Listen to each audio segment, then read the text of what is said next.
उत्तर प्रदेश की धरती पर उभरा 594 किलोमीटर लंबा गंगा एक्सप्रेसवे अब सिर्फ एक सड़क नहीं बल्कि उत्तर भारत के आर्थिक भविष्य की नई धुरी बनती जा रहा है। दरअसल 36,000 करोड़ की लागत से तैयार ये मेगा प्रोजेक्ट मेरठ से प्रयागराज तक फैला है और इसका उद्घाटन प्रधानमंत्री नरेंद्र मोदी ने किया। लेकिन इसकी असली कहानी सिर्फ उद्घाटन या लंबाई तक सीमित नहीं है। ये कहानी है बदलती किस्मतों की, तेजी पकड़ती अर्थव्यवस्था की और उन गांव शहरों की जो अब विकास की मुख्य धारा में कदम रख चुके हैं। और ये एक्सप्रेसवे उत्तर प्रदेश के 12 जिलों के लिए गेम चेंजर है, लेकिन इसका प्रभाव यहीं नहीं रुकता। ये बिहार तक आर्थिक हलचल पैदा करने वाला कॉरिडोर बन सकता है। नमस्कार, आप देखना शुरू कर चुके हैं एबीपी लाइव। आपके साथ मैं हूं प्रिया। इसकी इनसाइड स्टोरी आइए आपको बताती हूँ। देखिए, मेरठ, हापुड़, बुलंदशहर, अमरोहा, संभल, बदायूं, शाहजहांपुर, हरदोई, उन्नाव, रायबरेली, प्रतापगढ़ और प्रयागराज, ये 12 जिले अब हाई स्पीड आर्थिक गलियारों से जुड़ चुके हैं। 120 किलोमीटर प्रति घंटा की रफ्तार से दौड़ने वाला ये एक्सप्रेसवे न केवल यात्रा समय को कम करेगा बल्कि पश्चिमी उत्तर प्रदेश के औद्योगिक हब को पूर्वी यूपी के बाजारों से सीधे जोड़ देगा। और ये वही कनेक्टिविटी है जिसकी कमी के कारण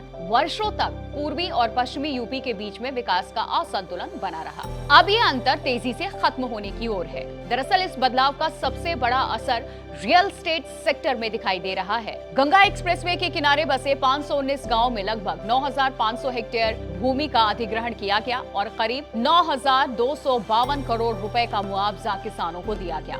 ग्रामीण क्षेत्रों में सर्कल रेट का 4 गुना और शहरी क्षेत्रों में 2 गुना तक मुआवजा देकर के सरकार ने न केवल जमीन हासिल की बल्कि ग्रामीण अर्थव्यवस्था में एक बड़ा पूंजी प्रवाह भी सुनिश्चित किया। मेरठ और हापुड़ में ही 1,800 से 2,000 करोड़ रुपए का भुगतान हुआ है, जबकि शाहजहांपुर में एयर स्ट्रिप और जंक्शन के कारण लगभग 1,100 करोड़ रुपए दिए गए। बदायूं, हरदोई और उन्नाव जैसे जिलों में भी हजारों करोड़ों रुपए किसानों के खातों में पहुंचे हैं और इस बड़े पैमाने पर हुए भुगतान ने कई गांवों की आर्थिक तस्वीर रातों रात बदल दी।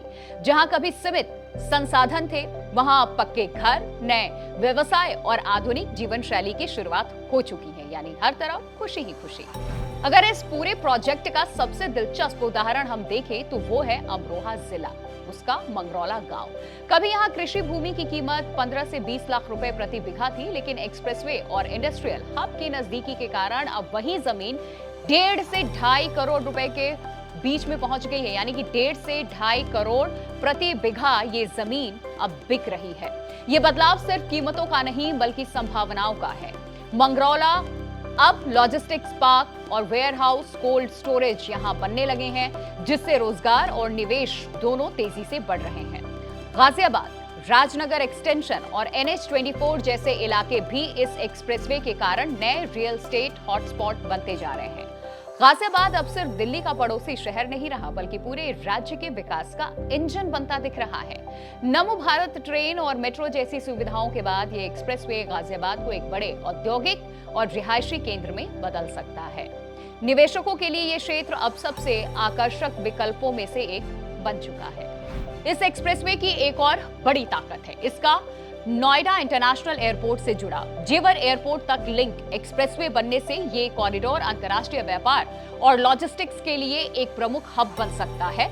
इसका मतलब ये हुआ कि देखिए, यूपी के भीतर ही नहीं बल्कि वैश्विक स्तर पर भी व्यापार के नए रास्ते खुलेंगे और इससे निर्यात आयात गतिविधियों को बढ़ावा मिलेगा और उद्योगों को तेजी से विस्तार का मौका भी मिलेगा। वहीं गंगा एक्सप्रेसवे का प्रभाव सिर्फ शहरों तक ही सीमित नहीं है। दरअसल ये गांव को भी डिजिटल और आर्थिक रूप से सशक्त इस वक्त बना रहा है। डार्क फाइबर नेटवर्क के जरिए 519 गांवों को हाई स्पीड इंटरनेट से जोड़ने की योजना है, जिससे शिक्षा, स्वास्थ्य और प्रशासनिक सेवाओं की पहुंच बेहतर होगी। एज डेटा सेंटर और यूटिलिटी कॉरिडोर जैसी सुविधाएं इन गांवों को स्मार्ट विलेज में बदलने की दिशा में एक बड़ा कदम भी है।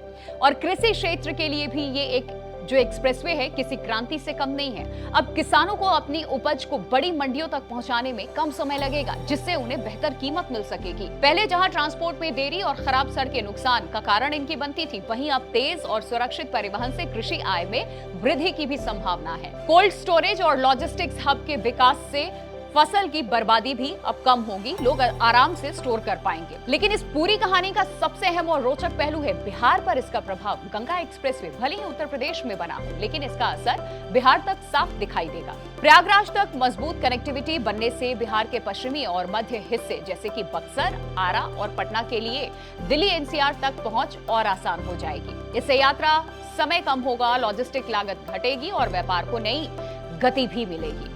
देखिए, बिहार जो लंबे समय से कृषि और श्रम आधारित अर्थव्यवस्था पर निर्भर रहा है, अब इस एक्सप्रेसवे के जरिए बड़े बाजारों से बेहतर तरीके से जुड़ सकता है। फल, सब्जी, अनाज और डेयरी उत्पादों को अब तेजी से दिल्ली और पश्चिमी यूपी के बाजारों तक पहुंचाया जा सकेगा। इससे किसानों को बेहतर कीमत मिलेगी और उनकी आय में सीधे सीधे वृद्धि होगी। लॉजिस्टिक कंपनियां भी अब बिहार में बॉर्डर जिले जैसे कि बक्सर और कैमूर में वेयरहाउस और ट्रांजिट हब विकसित करने पर विचार कर सकती हैं और ये यहाँ स्लिप ओवर इफेक्ट है, जहां एक राज्य का इंफ्रास्ट्रक्चर दूसरे राज्य की अर्थव्यवस्था को भी सीधे तौर पर प्रभावित करता है।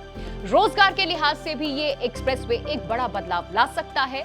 बिहार से बड़ी संख्या में लोग मेरठ, गाजियाबाद और नोएडा जैसे शहरों में काम करने जाते हैं, ये सब जानते हैं। बेहतर कनेक्टिविटी के कारण अब उनके लिए आवागमन और आसान होगा और माइग्रेशन का पैटर्न बदल सकता है। अब सिर्फ अस्थायी पलायन नहीं बल्कि कम्यूटिंग का ट्रेंड भी इससे बढ़ जाएगा। हालांकि ये बिहार के लिए एक चुनौती भी है। अगर राज्य में इंफ्रास्ट्रक्चर और उद्योगों का विकास तेज नहीं हुआ तो बेहतर कनेक्टिविटी लोगों को बाहर जाने के लिए और प्रेरित कर सकती है और इसीलिए बिहार के लिए जरूरी है कि वो इस अवसर का लाभ उठाए और अपने यहाँ भी औद्योगिक और लॉजिस्टिक्स विकास को गति दे।